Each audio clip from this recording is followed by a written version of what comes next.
Well, good morning, good afternoon, or good evening, depending on wherever you are. Welcome to one more webinar from Progress Software. We do these webinars for India region and the APAC region almost second, third, and fourth Thursday from 12 p.m. to 1 p.m. India Standard Time.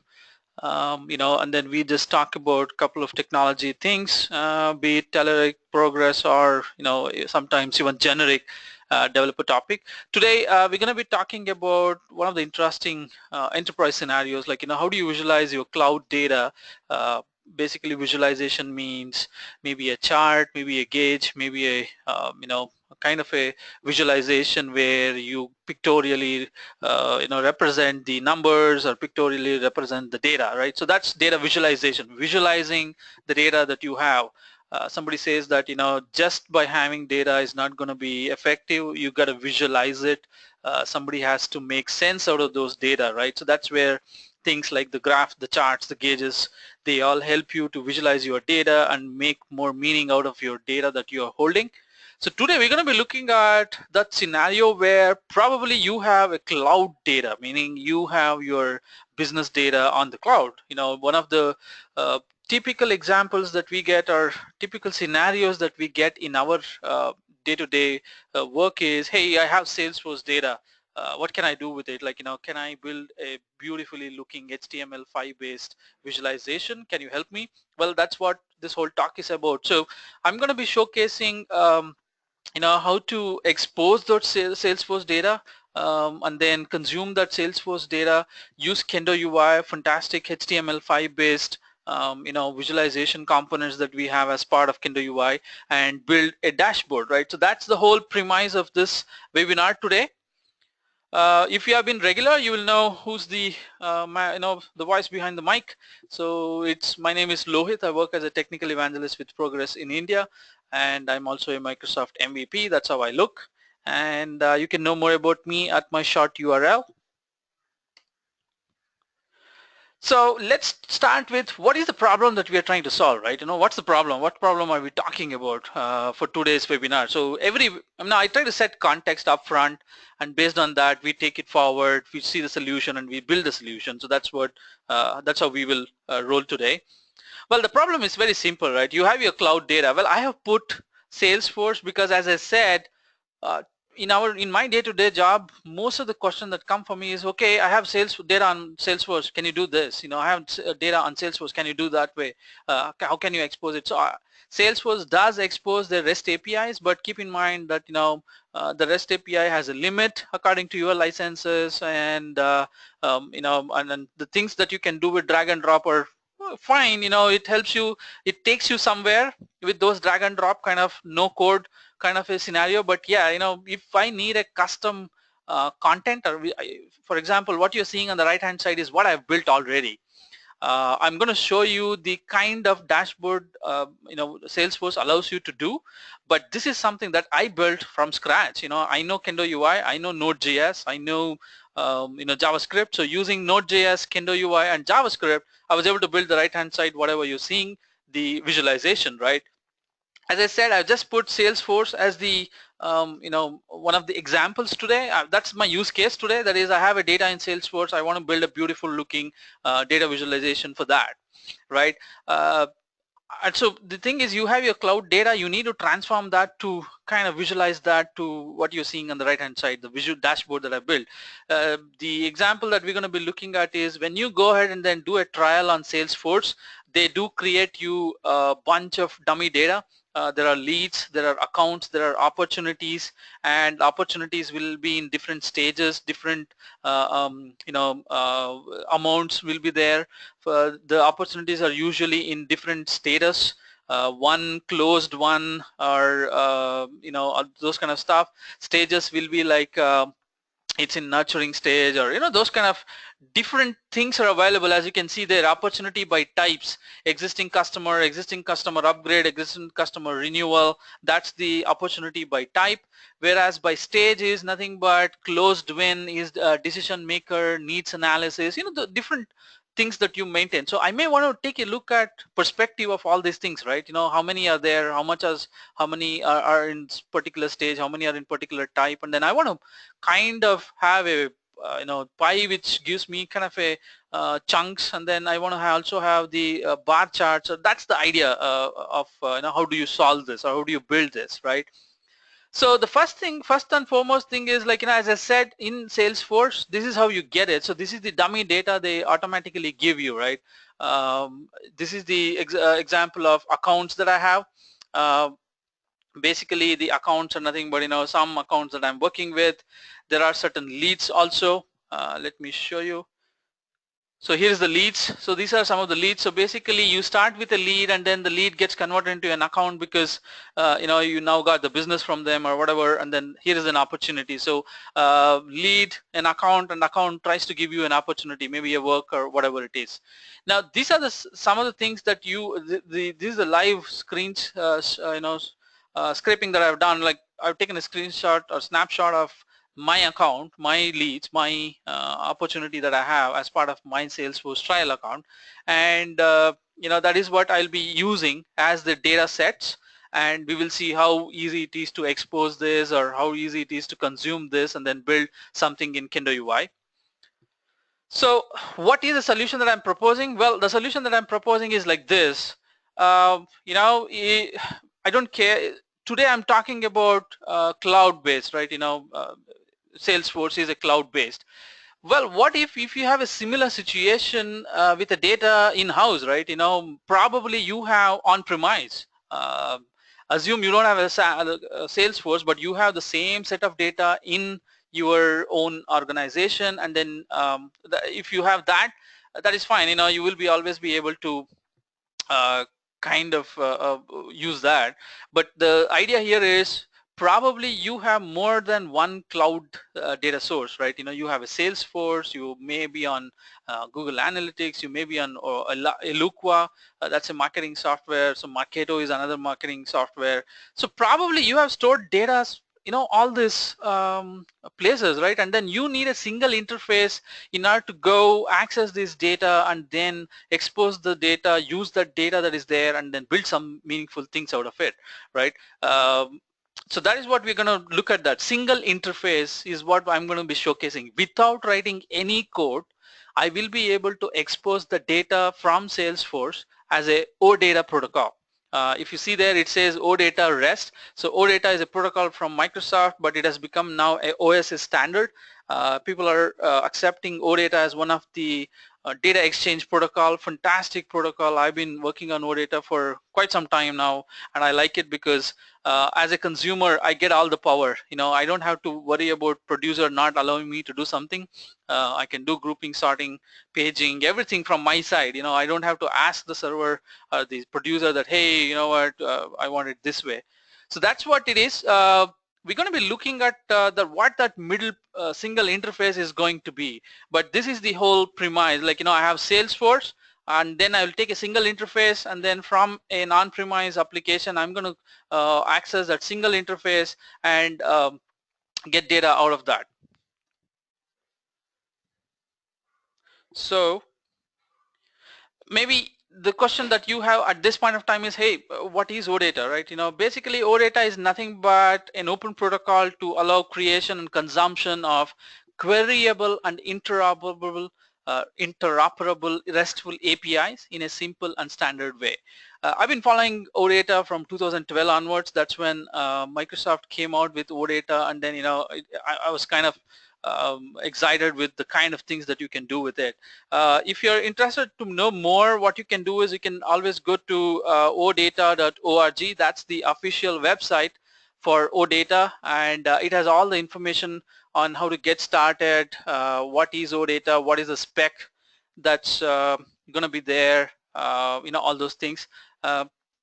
And not only that, there are a couple of things available here. So it says reference services. So you can immediately go play around with some of the reference services. So if you see here, let's see, currently we are at OData for the version that's kind of accepted is OData v4 or version 4.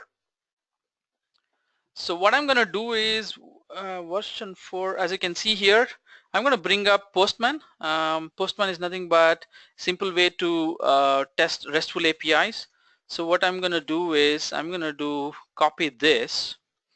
So this example service is called a strip pin, and then it has a bunch of entities.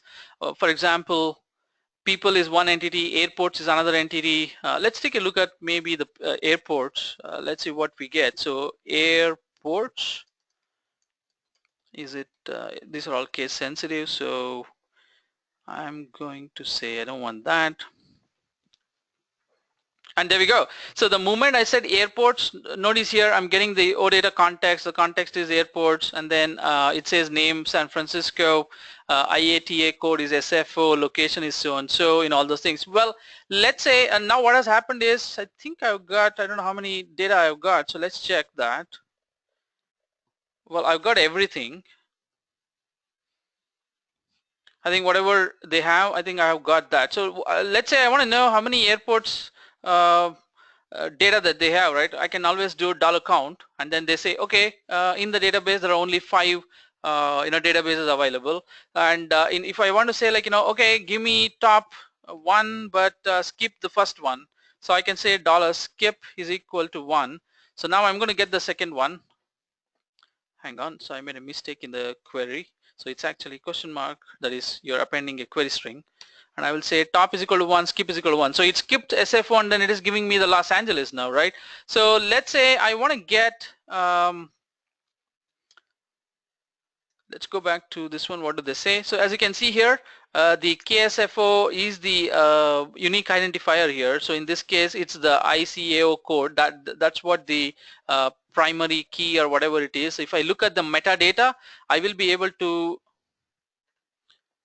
yeah, there you go. So in this metadata, it is actually telling me what is the entity key, all those things here. If you see here, let's take a look at airport. Take a look at that. The key for that airport, that is a unique key for the airport's object, is ICAO code. So let's go back to airports, and I will say, so ICA code is KSFO. So now in order to get just one, that is San Francisco International Airport, I just have to say airports, a square, the brackets, KSFO, and then that's it. Now I will get only KSFO's data, so nothing else, right? Well, this is fine. You know what? I just need to know just the name, right? Well, if I say that slash name, now I'm getting just the value. Well, this is also fine. I don't need that OData context value or anything. I just need the textual thing of that. So I believe if my thing is correct, no, not this way. No, I'll figure that out. So there is a way to just get the I'm not getting it on top of my head now, but I can just get the text of the, I don't need to get even this payload, which is the context is here, the value is here, all those things. Well, let's say when I want to enumerate an airports, I do not need anything except I just need the name coming back. So I can just say $select is equal to name. Now what you will see is I will get all the data that is there in the system, but I'm going to get only name property out of each record.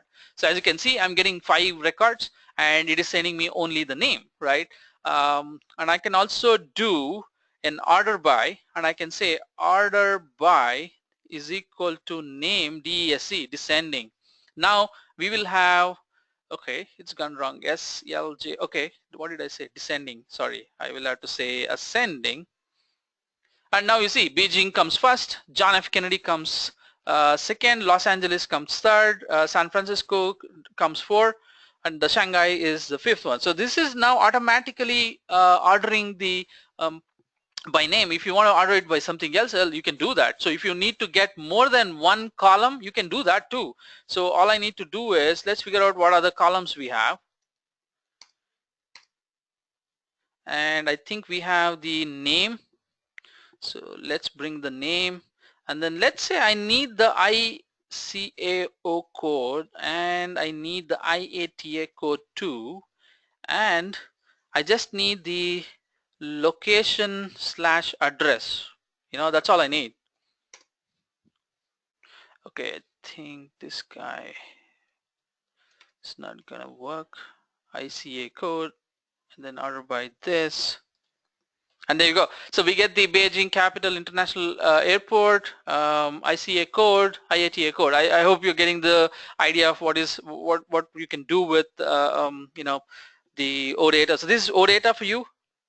And now next thing is basically what we allow you to do is the single interface that I was talking about is our own product. Let me introduce you to Progress Datadirect Cloud. So the Datadirect Cloud is nothing but it's a software that we have, or it's a SaaS-based solution that we have, wherein you can connect to any number of data sources and then get expose data out of them. So your gateway is only one, that's the Datadirect Cloud, but internally you can go connect to Salesforce, connect to Eloqua, connect to whatnot. I'll show you the extent to which we have connectivity in terms of the this one, and then some of the reasons that you may want to take a look at the Datadirect Cloud is firewall friendly.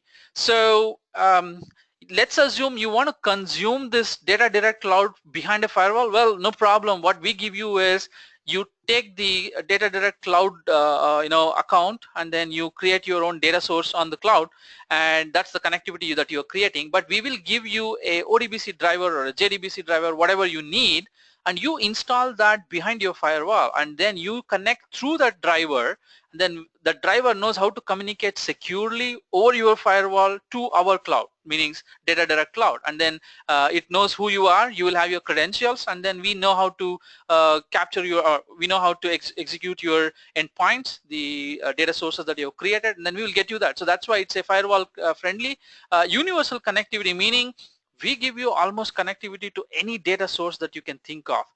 SAS, SQL, big data, NoSQL, you name it, Salesforce, Apache Hive, Mockado, Oracle, SQL Server, IBM DB2, Eloqua, you name it, you can bring in anything. So consider a situation wherein your customer data is in Salesforce, whereas his order data is on-premise in newer organization, and you need to build a mobile application where you show customers, click on a customer, and you want to show all the orders. Well, it's easy to do that.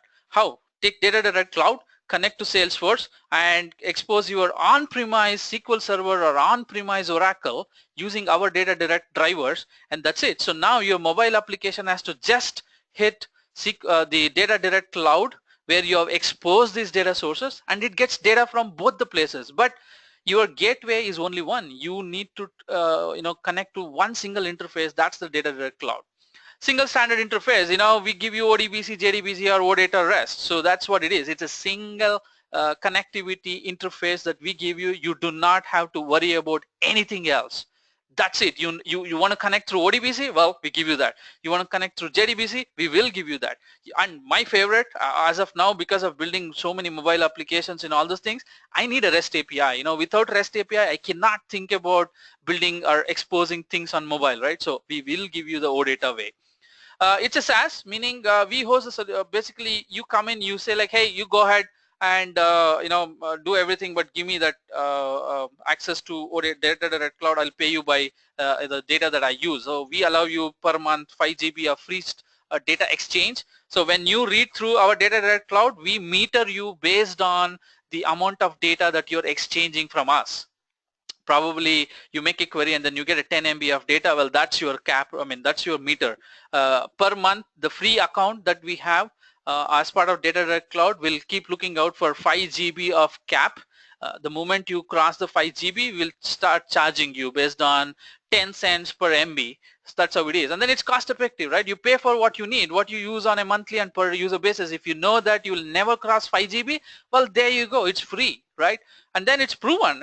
All this technology that we have has been is an award-winning technology. It's been proven that it works, and then we know we have been in this space for 30, 40 years now, and we know what we're doing, right? Companies such as Intuit, Board, and Chatham Financial. So these are all big names in the financials world. Well, they all rely on us, and that's why these are some of the reasons why you want to take a look at the Datadirect Cloud. So let me quickly show you Datadirect Cloud example. I mean, how do you use that, all those things. So I'm going to log into my Datadirect Cloud. You can always go to login.datadirect cloud and log in there. Oh, before that, let me show you my Salesforce, right? So this is my Salesforce, And what you're seeing here is I have leads and I have accounts. Well, let's see all accounts. So as you can see, there are a couple of all accounts here and opportunities. So leads, accounts, and opportunities is what I'm going to be using and then start building on it. And then I also have a dashboard here. Let me show you. So there you go. So I have a simple dashboard. So this is a dashboard that Salesforce gives you. Mind you, I'm not saying like, this is not great, but I'm saying like, it doesn't look modern, right? I don't know. For me, it's all about, after looking at our own UI and then all the other UIs that we see in the modern UI UX world, this looks a little pale to me, kind of a little bland. And then not only that, what if I want to change it, change something here, right? You will have to recreate this dashboard. You're going to go and then change certain things and all this stuff. Of course, Salesforce does a good job that, hey, you are a business guy and then, you want to quickly build a dashboard. Well, let's give you a drag and drop functionality. Well, by all means, I'm not saying that's not what you shouldn't do, but there are certain times when, I want to do it my own way. So for example, let me show you this. So this is what I've already built. This is what I'm going to showcase to you today, how to build this. So that's what the whole crux of this particular the webinar is all about, right? I'm showing the opportunities, I'm showing the accounts, I'm showing the leads, I'm showing the revenue that is there, opportunity by types. Notice here, this is actually an animated. I can click on it. I can, as you can see here, I can. It's doing a lot of stuff. I have the bar graph coming in. Here is opportunity by stage. So I have negotiation, whatever, and then this looks pretty interesting, right? You can play around with it. This is HTML5. I can zoom in, zoom out, but still you will see that the data is not going to be deteriorated, right? So this is HTML5 based solution. So this is what I'm going to showcase it to you, and then contrast this with what Salesforce provides you. As I said, it's good.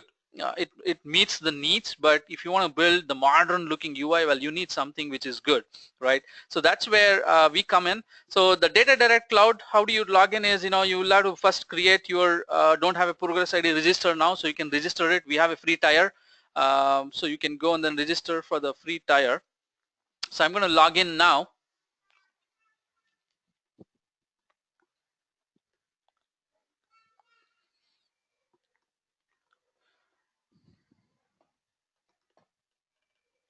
So once you log into Salesforce, this is what you get.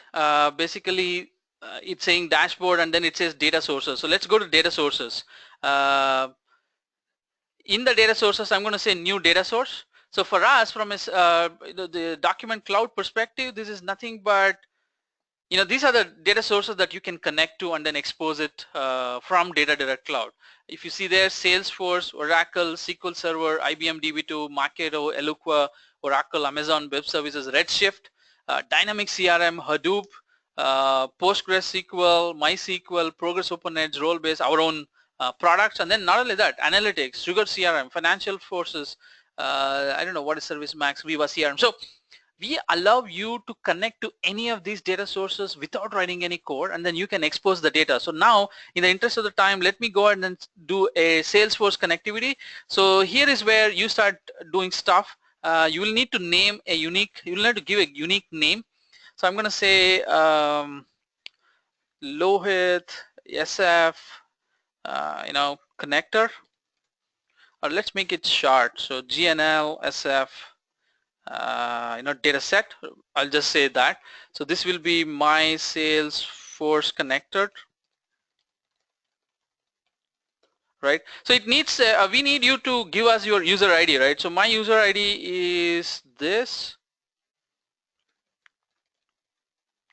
and I will need to provide the password of the Salesforce account, right? So I'm going to type in my Salesforce password, and then it needs a security token. Well, I'm not going to go into how do you get a security token, all the stuff, but keep in mind that Salesforce has documentation how to find a security token. If you are ever connecting to Salesforce, your own Salesforce account outside of Salesforce, you need that security token. That's like a gateway, gate pass. So you need to have that. So I already have mine. So I'm going to paste it, and I'm going to say test connection. So the just now whatever Salesforce I had shown you, so it's doing a connection to that particular account now. So that's my Salesforce, right? Salesforce account that I have. And there you go, connection established successfully. Fantastic. You know, we have step one done. So what's the next step? Well, the next step is we need to you know, create OData. We need to expose that Salesforce data as a OData, right? So for that, what I will do is I will say configure schema. And in the schema I need to figure out what schema that I want to expose. So the schema that I want to expose is S-Force. That's how Salesforce has it. And then here is the account table or account column, whatever data set that is there. So I'm going to pick up that, and then I need leads. So I'm going to lead. Yeah, I will pick up lead, and then we have what do you call, opportunities, I think. Yeah, there we go. So there is opportunity. So I've selected basically account, lead, and opportunity tables, right? That's all. I'm going to say okay, and I will say save and close. So notice here now my OData is ready, right? Um, Basically now what I can do is I can come in here and I can do certain things. So we allow you to cache your data right on our side. You don't have to go back to Salesforce every now and then. Let's assume you're accessing a table which doesn't change probably a week, right? So yeah, you can always say like, hey, cache it. So if you see here, we say that uh, we will cache, temporarily caches, and then caching the data source information improves response time but may not recognize changes. So depending on how you're looking at it, you can always say like, hey, now cache it, don't cache it, in all those things. You can provide paging here on our side, not on the you know, what do you call, Salesforce side. You can always do a paging on our side and say like, hey, allow this many, and then all those things, inline count mode, top mode. So all those things are there. You can also create OData read only. Probably you are exposing certain data to your partner and you don't want them to write it. Well, you can say like, hey, this API and entry that I'm giving you, it's only read only. It's, you cannot write it. Yeah, you can do that. Now I can just save it. So my okay, here it is. So let's go and then. So it is asking me, so I'm trying to connect to that OData endpoint now. It is asking me, hey, I need to know your, you know, Datadirect cloud credentials. So I already have my Datadirect cloud credential. And there we go. This is the OData's, what we call as a service document. It is saying that, hey, I see that on your OData you have accounts, leads, and opportunities. So this is exposed. So now I can go and then just say, okay, give me accounts. And we will see, okay, it's downloading. I mean, it's saying, hey, should I download? That's because the data is coming as a JSON. So let's go to Postman and we will do that. So in the interest of the time, I've already created a when you're doing a REST API, you will need to pass an authorization header, and that will be a basic authentication of your credentials. Of course, it's, notice here we host the OData service on a HTTPS protocol, so that means it's secure. But you need to pass your credentials, right? So I'm going to say GNL SFDS, and then I'll say account, and let's see what happens. Entity account not found. What was that? Account, sorry about that. So my bad, it's accounts, and I have the accounts coming down the wire, right? You know, I did not had to sweat anything to expose Salesforce data as a OData. You know, I just had to use Datadirect Cloud and say these are the tables that I need, and I have now a OData protocol. So we can do the same stuff whatever we saw. In this case, row ID is the unique key. So you will need to come back here and then say, hey, give me this particular account. Okay, well, you get that account. There you go. So we get only one account coming back. Probably what I want to do is I want to get look at opportunities, or what was that? Yeah, opportunities.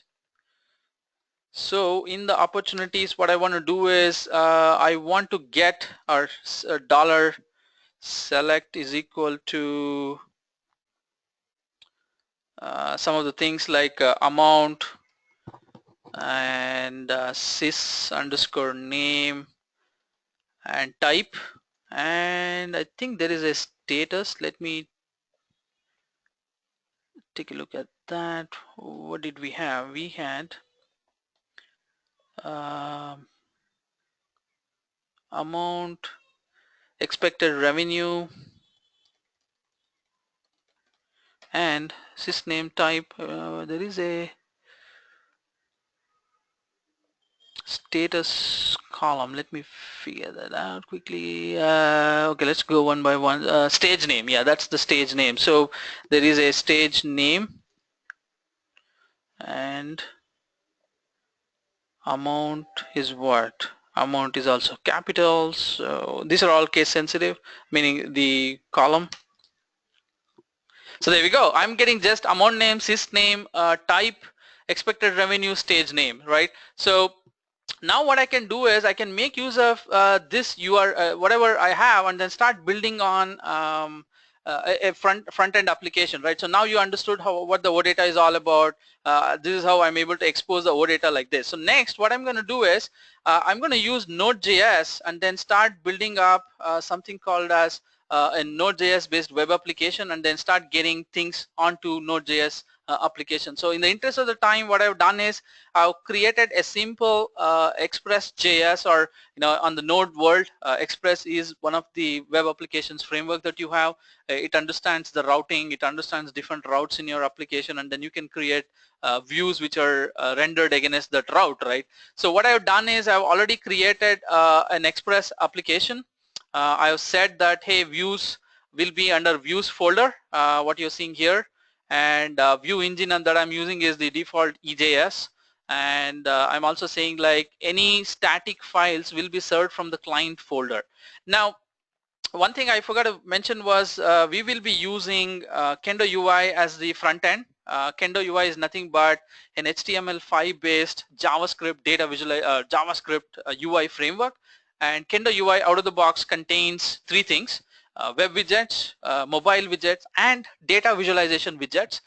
Keep in mind that these are all HTML5 widgets, meaning if you create a page and the page is viewed on any HTML browser, HTML5 supported browser, well, it runs the same, it behaves the same, it works the same, no changes at all. So typically you may be creating a web application and somebody goes to your desktop browser, somebody opens up a browser on an iPad, or somebody opens up a browser on an Android tablet. Well, all three places it's going to look the same, it's going to behave the same, it's going to do the same task that you have told it to do, that is render, right? So it's not going to deteriorate in terms of the whatever you're seeing. This is some of the things that we have: area bar, stack, bubble, line. So bunch of things are available. We also have the radial gauge and all those things. So how do you get it is you just have to go to let me show you here. Go to Telleric.com or progress.com, and then you will be able to get access to Kendo UI, the complete UI library for your HTML and then JavaScript development. So what I've done is I don't know if I've installed it, so let me quickly check. Yeah, I have that. So I have a professional version. So what I'm going to do is I'm going to go to my project here, and then I will say reveal in Explorer. And here what I want to do is I want to keep libs. I want to keep a new folder called as libs, and I want to create a new folder called as Kendo. And into this what I want to do is I want to copy the JavaScript and then the styles folder that we have. Yeah.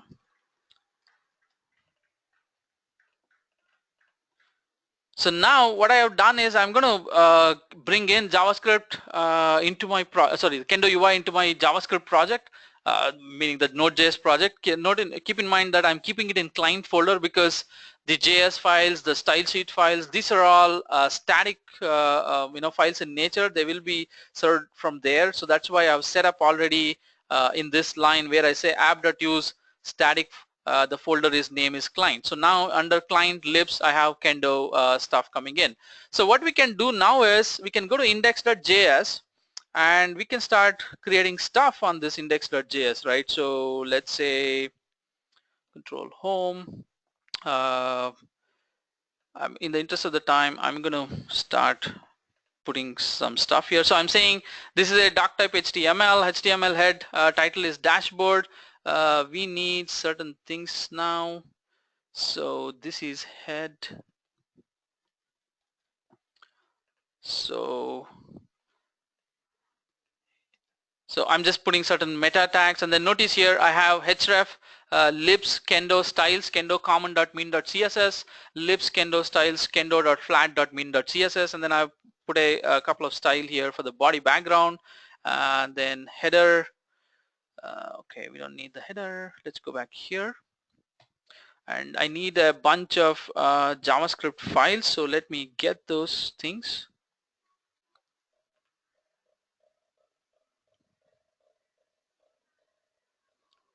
Just give me a second.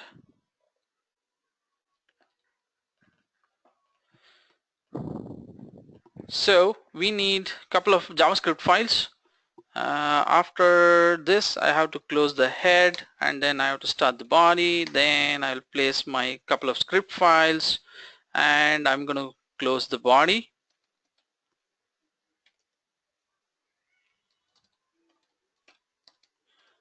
And let's give it a little indentation. And this is going to be HTML close. Okay, so all I've done is, we don't need the material for now. All I've done is I've included the jQuery, I've included the kendo.all.min.js, the JavaScript file, and then this one. So I'm going to say h1 hello from Kendo UI app. So what I've done is I've set the port to 999. So if I do an npm start now, so this is a node application, so I'm doing just an npm start. Now the port is now running at 999, so we can go to that port and then say local host colon 9999, and we will see hello from Kendo UI app. So that means it's running. So now how do you start using Kendo UI, right? Let me show a simplest Kendo UI. Let me put it as sales dashboard, and I'm going to create a button, right? And then I will say ID is equal to btn 1. Now in order to kind of make use of Kendo UI, you just have to do a script tag and access that particular element, which is btn1, and I can say Kendo button. That's it. So now we are done. Now if I come back and then refresh, okay, what did I miss? Kendo.all.min.js, this one, this one, this one. Oh, I know what I missed. So that is click me. There you go. So now we have click me coming in. So I've used a flat theme. That's why it's coming like that. So let me do this. I'm gonna put a margin around the page. So let's say, so it's using flat theme. What I can do is I can say material theme. So now you will see a material, so there is a material button coming in, and I can also say that class is equal to k primary, right? And then now we will see a material button coming in. So as you can see, that's what it is. So now let me show you how to quickly create a let's get this out of the way. I think we are currently 15 minutes from the 1 hour mark. So I'm going to quickly show you how to create a chart. Kendo UI, or let me show you the demo, and then I'll go step by step. So here is, so if you want to know more on the Kendo UI side, you can always go to demos.telric.com Kendo UI, and here you have a bunch of charts available. So one is area charts, bar charts, and all the stuff. So let's take a look at the bar chart, and let's take a look at the column chart, right? So In order to create, let me take a binding to remote data so that it is easier for us to showcase, right? So here, what you're seeing here is it's going to a server side, a particular endpoint, which is a JSON, and then trying to get the data from there. So now what we can do is we can do the same stuff here. So I'll copy the div. Instead of the button, I'm going to keep the div. So the div is named as chart. And now all I need to do is I need to start doing this. So I will say, instead of the button, this one, I will say chart, and I will say Kendo chart, right? And then start doing stuff now. So what I want to do here is maybe we will go and then access this particular endpoint. Let's try to do the same endpoint. So this is going to be Kendo UI.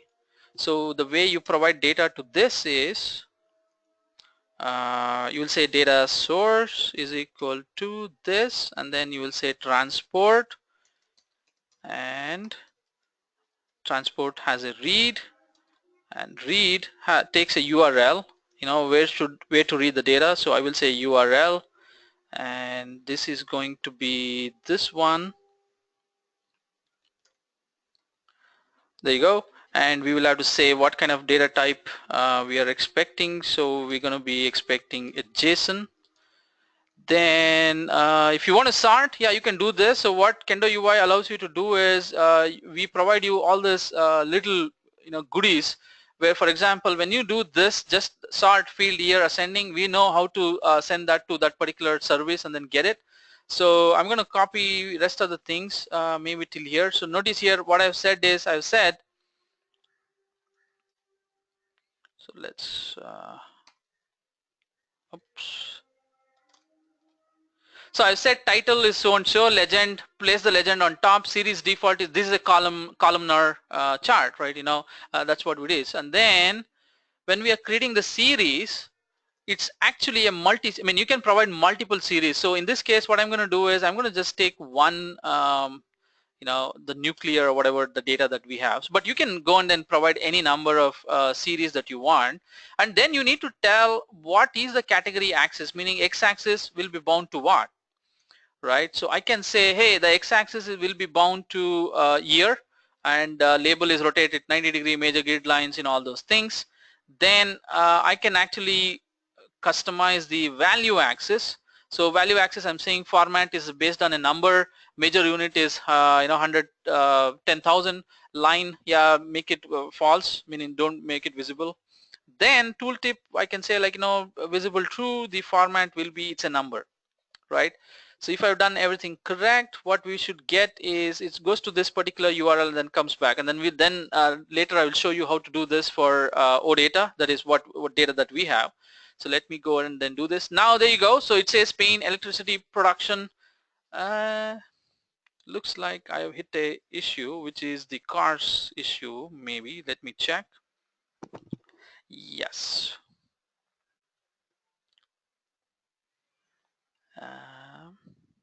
Okay, so let's do a JSON-P.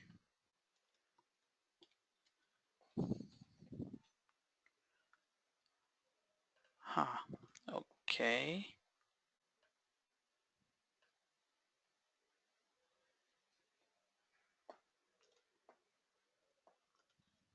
Interesting. Data type, yes, everything is fine. Okay, so let me do one thing then. I'm going to quickly create an API, a proxy API. So let's say proxy.js, and in the interest of the time, so basically what I'm going to do now is I'm going to switch over to making a read to my OData that I have. So I'm going to paste certain code here, so I'll explain what I'm doing. Basically I'm creating a what do you call, the proxy, meaning the front end is going to hit its own API, and this API will piggyback and then go and then get the data from the OData that we just exposed through Datadirect Cloud. So let me get my Datadirect Cloud endpoint. So this is GNL SFDS. So I have to just put this, and what I'm doing is I've already created the base64 string. Don't worry, I'm going to just change my password. Even if you copy this, it's not going to work in after this webinar. So I use a requestify. So what I'm doing is I'm going to go and then read data from the Datadirect Cloud OData endpoint, and then I will use that as the uh, uh, you know the data for my chart, right? So that's what I'm going to do. So if you see here, it is saying it's doing a get to proxy API. So let me come back to the server.js, and I'm going to enable the API, and then I will do this. So now the way we can use this is we just have to say localhost :999/API/proxy/account, and then I will be able to get all the account, and then we'll try to get that data there. So let me save that proxy.js, and let me rebuild terminate, yes, and then now I can say npm start. Oh, missed an M. And our server should start any moment now. There we go, we have our server. So let's go here, and then we will say http localhost :999/API/proxy/accounts.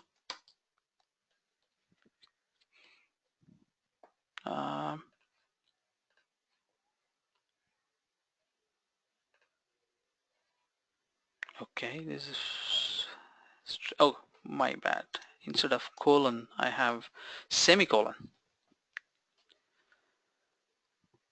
And as you can see, the proxy is going and then getting me the data. Take a look at this. So I have got the data through my proxy. So I just wrote the proxy because, now even if I don't pass the authorization, that's fine. The server side already has the authorization header, and then it's going to go through and then get me the data. So now what I can do is come back to my index.ejs, and here we can just say, let's go to end, and we can just say API/proxy /accounts, and instead of this we will say accounts, and the series, what we will do is we'll say revenue, expected revenue, and the field name is, let's see what we have. I think it's called as, oh okay, these guys don't have it. It is on the opportunities. So I'm going to do opportunities. Okay, so opportunity will usually have an amount. So let's try to bring that out. So amount, and I will say amount, and category access, what we will do is we'll take the sys_name, and that's it. I think we should be good to go. So I am going, and then I will say opportunity amount. That's what it is. So sort, I can say, or let me not do this. Where was that? Yeah, it is here. Only other thing that we need to do is we'll need to say type is equal to OData. Then it knows that what it is trying to do, and then I will need to do a schema, and we will have to do data, then function response. So what this does is, if you notice here, there is in the function, in the data that's coming back, there is D, and then there is result. So I will need to do return response dot D dot result. So that's what I'm interested in the data, right? So that's what I'm saying. So data source is yeah, so type is equal to OData, then transport read. I'm doing API proxy. Oh, I need to say opportunities, and data type is JSON. So in this case it's fine because I'm doing a server side redirection, so that it should not be a problem here. And then in the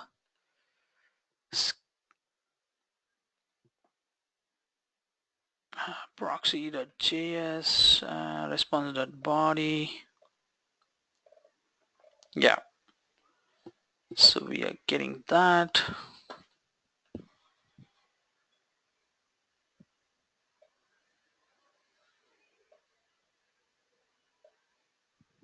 Okay, and then let's see what we get. So I'm going to save this, and the schema is done. Data function return response d.results. Yep, and then title, then legend. Yeah, so let's go back and let's see what happens. Oh, I was stopped it. No. So what's the problem now? Oh, I missed a semicolon, comma. Sorry about that. There we go. So I missed a comma here. So let's go back here, and then we're gonna do again a refresh.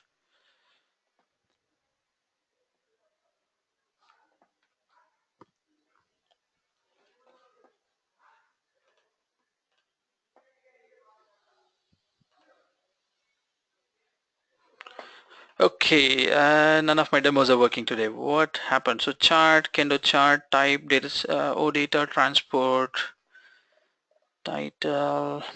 Yep, everything looks correct.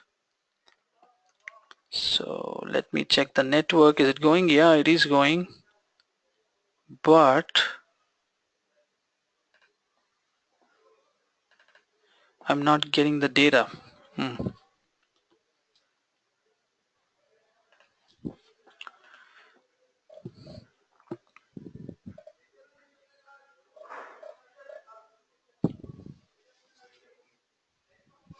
Well, let me switch to this app that I have. As you can see here, I have already pre-built it. And there you go. So I'm getting the opportunities, I'm getting the accounts, I'm getting the leads, I'm getting the revenue. So basically this is running out of another data source that I have, which I've exposed as Salesforce. So I don't know what mistake I did in the current one, but I'm going to show you the data. So this is similar. The way I have done this particular app is I used a kind of good looking style sheet. It's a material design for material light design from Google. So that is what it is using as the the layouting here, and then whatever you see here, the grid, the chart, the pie chart here, the bar chart here, the another pie chart, another bar chart, and then we also have another bar chart here, and this is a funnel chart. I've gone ahead and then did a opportunities by revenue, and then I'm showcasing how different accounts are giving you revenue. So you can click on something and then you can go anywhere and then start doing it. So basically the way this was done is, let me show you the code. So here is the page, and then I have kept a couple of as you can see here, I have the opportunity count, I have the account count, all those things kept, and then here I'll show you the charts. Where are my charts? There we go. So div data dash role chart. So I'm using an MEVM way of doing things, but it's the same thing. Don't worry about that. So, and then there is so each chart is bound to an data source called as opportunity by type. So let me show you opportunity by types. And there you go. When the not this one. So let me show you some other one. So when the page loads, I'm going to call this init method. In the init method, what I'm doing is I'm saying, hey, load opportunities count, load account count, load leads count, and then load opportunities. So let's take a look at load opportunities. So here is load opportunities. All it is doing is it says get opportunities. So where is opportunity? It is nothing but a data source.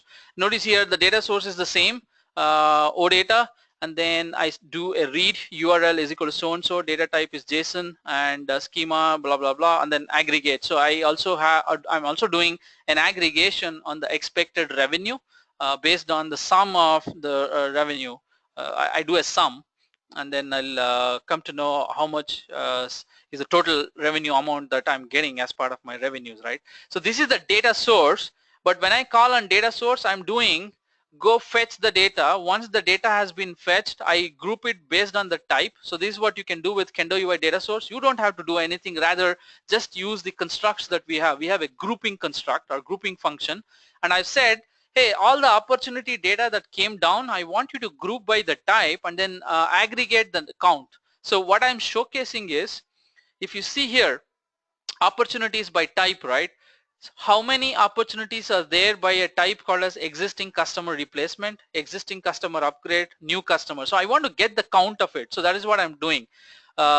Group by type and then give me the count of opportunities available in that particular type. And then I go and then create a specific, what do you call, array. It's nothing but a two-dimensional array where I have the opportunity type and then the number of opportunities in that type. So it's the count, and I use that as the the particular data source for the chart. And then I do a grouping by stage name, same thing, create a two-dimensional array out of that, and then I do a grouping by amount, I do a group sorting by expected revenue, and then that's it. So once I have done this for everybody, for example, there is opportunity by type, opportunity by stage, opportunity by amount, and then opportunities by revenue. So it's just simple, JavaScript being called to that OData, but everything is powered by that OData that we created, right? We don't have to do anything except go to Datadirect Cloud, take the Salesforce connector, and expose the data source and create a OData and say what all the objects that I need. So let's assume that tomorrow you want another table from Salesforce. Well, nothing, just go to the Datadirect Cloud, go add the new table and say, hey, reconfigure the OData schema, and that's it. You now have a new table enabled, and then the old ones will keep working. There's no problem with whatever old code or whatever is whoever is connecting to that. And the charting or whatever you see here is all simple charts that we have, but if you want to create what you're seeing here, the funnel chart, this is called as a funnel chart, usually used in financial worlds to show the funnel, or basically it shows the volatility of the data based on which one has more or which one is less. For example, United Oil installation is 270,000 USD versus the United Oil Refinery generators is 915,000 USD, the revenue, right? So it's like it shows the extent of each data corresponding to each data, and that is all we have done. We kept funnel chart, we kept bar chart, we kept pie chart. If you want donut, you can bring in donut also here, and all these opportunities counts that you see here, 32, 13 leads and revenue. Well, these are all so coming from the same OData endpoint. I just had to create this front end, and you can see how fantastic this front end looks. And then let me show you if I have this. Yeah, there you go.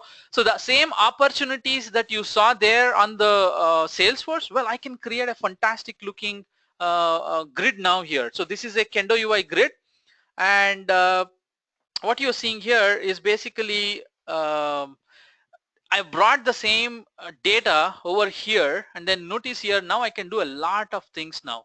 Well, let's say I want to just say opportunity contains whatever, let's say name contains. So let's clear this out, and I can say show me all opportunity which is greater than maybe 100K, right? There you go. So it is able to do a filter immediately, because I've brought everything to the client side, and I can actually group by opportunity type, and there you go. We have the upgrade, we have the new customer, and then there's a second page and all those things, right? So like this, you can do a lot of things with Kendo UI. It's an HTML5 based UI framework, client-side JavaScript UI framework, and you can do many things like this with Kendo UI. So uh, through this particular webinar, so that is all I had today to showcase how we can. Let me go back to the solution that we talked about. There you go. So assume the application that I showed you now is an on-premise, meaning within your intranet, you're running it, or you, even if it is an internet, that's fine. And the single interface that I talked about is Datadirect Cloud, and I connected to Salesforce, and then I built a dashboard, right? So that's how typically, we can help you out in terms of your data silos, as we call it. You may have data in Salesforce or any other cloud, and if you want to have a single interface, you can pretty much take a look at the Datadirect Cloud, Kendo UI for building the front end. Any technology. It can be .NET, it can be Node.js, it can be JSP. It doesn't matter, because Kendo UI is completely client-side, and then you can pretty much take a look at from there. With that, I'm going to just say that thank you for being in this webinar. I'm going to just flash my the email. If you want to get in touch with me after this, feel free to contact us. That's my official email ID, and I'm available at Twitter too. You can tweet to me. And I'm going to close the webinar now, or stop the webinar, and then take a look at the Q&A. So thank you very much for joining us today.